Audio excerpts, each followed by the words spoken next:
गति 100 शब्द प्रति मिनट। डिक्टेशन शुरू होगा 5 सेकंड बाद।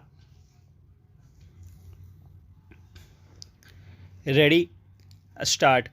वित्त मंत्री निर्मला सीतारमण ने आर्थिक विकास दर बढ़ाने वाला बजट पेश किया है।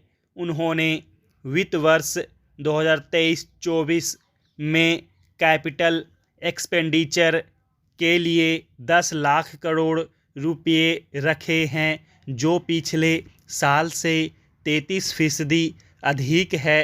कैपिटल एक्सपेंडिचर का मतलब ऐसा निवेश है जिससे कोई फिजिकल एसेट या संपत्ति बनती है। इसके साथ रेलवे में 2.4 लाख करोड़ और पीएम आवास योजना में 79,000 करोड़ का एलोकेशन किया जाएगा। वित्त मंत्री ने अगले वित्त वर्ष में एग्रीकल्चर क्रेडिट के लिए भी 20 लाख करोड़ का लक्ष्य रखा है। कैपिटल एक्सपेंडिचर के लिए सरकार काफ़ी पैसा छोटी बचत योजनाओं और दूसरे जरियों से जुटाएगी, इसीलिए इनके नियम बदले जाएंगे।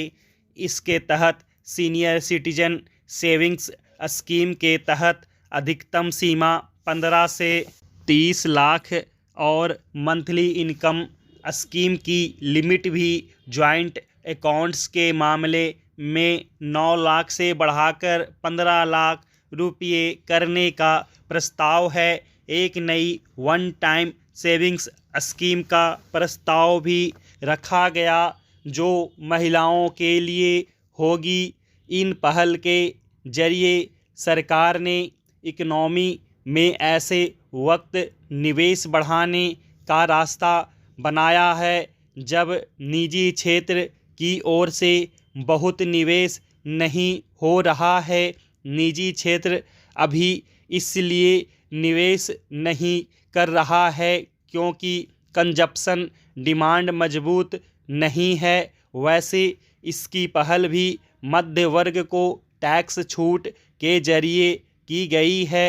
अब तक ओल्ड और न्यू दोनों तरह की टैक्स रिजीम में 5 लाख रुपये तक की नेट टैक्सेबल इनकम पर टैक्स चुकाने की ज़रूरत नहीं होती, लेकिन अगले वित्त वर्ष में न्यू टैक्स रिजीम चुनने वाले लोगों के लिए टैक्स छूट की सीमा 7 लाख रुपये तक हो जाएगी।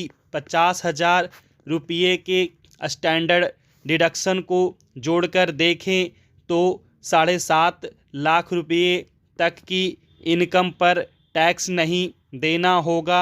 इससे कंजप्शन बढ़ने की उम्मीद है। न्यू टैक्स रिजीम को आकर्षक बनाने का मकसद है कि ज़्यादा से ज़्यादा लोग ओल्ड टैक्स रिजीम से इसमें आएँ। खैर, इनकम टैक्स में इस छूट से भी इकोनॉमिक को फ़ायदा होगा, जिससे निजी क्षेत्र की ओर से कैपिटल एक्सपेंडिचर में बढ़ोतरी की उम्मीद बनेगी। वित्त मंत्री ने ग्रोथ ओरिएंटेड बजट पेश करने के साथ यह भी पक्का किया है कि इससे सरकारी खजाने पर बोझ ना बढ़े। वित्त वर्ष 2022-23 में बजट अनुमान के मुताबिक fiscal deficit gross domestic product GDP का 6.4% रहा। अगले वित्त वर्ष में इसे घटाकर 5.9% करने का लक्ष्य तय किया गया है। वित्त मंत्री ने 2025-26 तक इसे घटाकर 4.5% से नीचे लाने का लक्ष्य भी रखा है। यह शेयर बाजार के लिए अच्छी खबर है। इससे क्रेडिट रेटिंग एजेंसियां और विदेशी संस्थागत निवेशक भी खुश होंगे। पहले की तरह वित्त वर्ष 2023-24 में भी सरकार का इंफ्रास्ट्रक्चर पर फोकस बना रहेगा। पीएम आवास योजना में 66% की बढ़ोतरी के साथ बंदरगाह, कोयला, स्टील, फर्टिलाइज़र और फूड ग्रेन जैसे सेक्टरों में 100 क्रिटिकल ट्रांसपोर्ट इंफ्रास्ट्रक्चर प्रोजेक्ट्स में 75,000 करोड़ रुपये का निवेश किया जाएगा।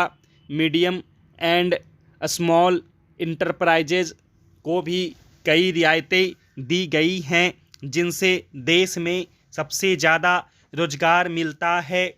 ऐसा बजट पेश करने के लिए वित्त मंत्री बधाई की पात्र हैं। माना जा रहा है कि बेकर और लुटियंस के डिजाइन किए संसद भवन में पेश हुआ यह बजट इस इमारत में पेश होने वाला अंतिम बजट है। अगला बजट नए संसद भवन में पेश होगा। इसके साथ ही 1931 में बने नॉर्थ ब्लॉक का भी केंद्रीय बजट से संबंध अब लंबा चलता नजर नहीं आ रहा है कि सरकार सेंट्रल विस्टा को नए सिरे से रीडेवलप करने के क्रम में नॉर्थ और साउथ ब्लॉक को संग्रहालय में तब्दील करने का मन बना चुकी है। यानी आने वाले सालों में बजट किसी और इमारत में तैयार होगा। संसद भवन से आप चाहें तो नॉर्थ ब्लॉक की इमारत को आराम से देख सकते हैं। भारत के आम बजट का इन दोनों इमारतों से अटूट रिश्ता रहा है। नॉर्थ ब्लॉक में बजट तैयार होता है। यहाँ वित्त मंत्री अपने सहयोगियों के साथ दिन रात मेहनत करके बजट को अंतिम रूप देते हैं। इससे पहले इनसे अलग अलग क्षेत्रों के नुमाइंदे और जानकार मिलते हैं। ये सरकार से गुजारिश करते हैं कि उनके क्षेत्रों को बजट प्रस्तावों में लाभ मिले।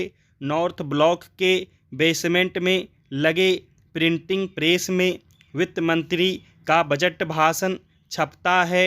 उसे संसद में पढ़े जाने से पहले वित्त मंत्री की कोर टीम के कुछ सदस्य ही देख पाते हैं।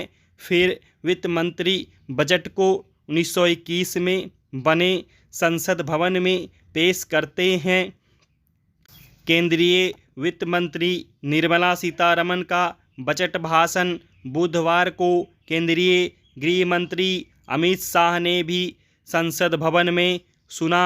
वह 6A कृष्ण मेनन मार्ग पहले किंग जॉर्ज एवेन्यू के बंगले में रहते हैं, जो कभी पूर्व प्रधानमंत्री अटल बिहारी वाजपेयी और काफ़ी पहले हर्बर्ट बेकर का सरकारी आवास हुआ करता था। नॉर्थ ब्लॉक और संसद भवन की डिजाइनिंग में प्रख्यात आर्किटेक्ट हर्बर्ट बेकर का अहम रोल था। हर्बर्ट बेकर ने भारत आने से पहले 1892 से 1912 तक दक्षिण अफ्रीका और केन्या में अनेक सरकारी भवनों और चर्चों के भी डिज़ाइन बनाए थे। लुटियंस के आग्रह पर बेकर 1912 में भारत आए। दोनों पहले से मित्र और एक आर्किटेक्ट फर्म में सहयोगी रहे थे। हालांकि बाद में लुटियंस भी बेकर की अद्भुत क्षमताओं से आतंकित रहने लगे थे। संसद भवन का डिज़ाइन बनाते वक्त दोनों में लगातार मतभेद होने लगे थे। बेकर चाहते थे कि संसद भवन त्रिभुजाकार हो, पर लुटियंस गोलाकार इमारत खड़ी करने के पक्ष में थे। मध्य प्रदेश के मुरैना जिले में स्थित 64 योगिनी मंदिर को आधार मानकर बेकर लुटियंस ने संसद भवन बनाया था। बेकर राष्ट्रपति भवन के निर्माण में भी लुटियंस को सहयोग कर रहे थे। ब्रिटेन के शहर कैंट में 9 जून 1862 को जन्मे बेकर बार बार राजस्थान निकल जाते, वहाँ की पुरानी हवेलियों और किलों का अध्ययन करते। इसलिए उनके काम में ब्रिटिश और भारतीय वास्तुकला का अद्भुत संगम दिखाई देता है। उनकी डिजाइन की हुई इमारतों में भव्यता है। वह हरियाली के लिए स्पेस चाहते थे। किसी बिल्डिंग का डिजाइन तैयार करते वक्त आगे के 75 से 80 वर्षों के बारे में सोचते थे। संसद भवन और नॉर्थ ब्लॉक को देखकर यह बात साबित हो जाती है। दोनों अब भी समकालीन इमारतें ही लगती हैं। स्टॉप।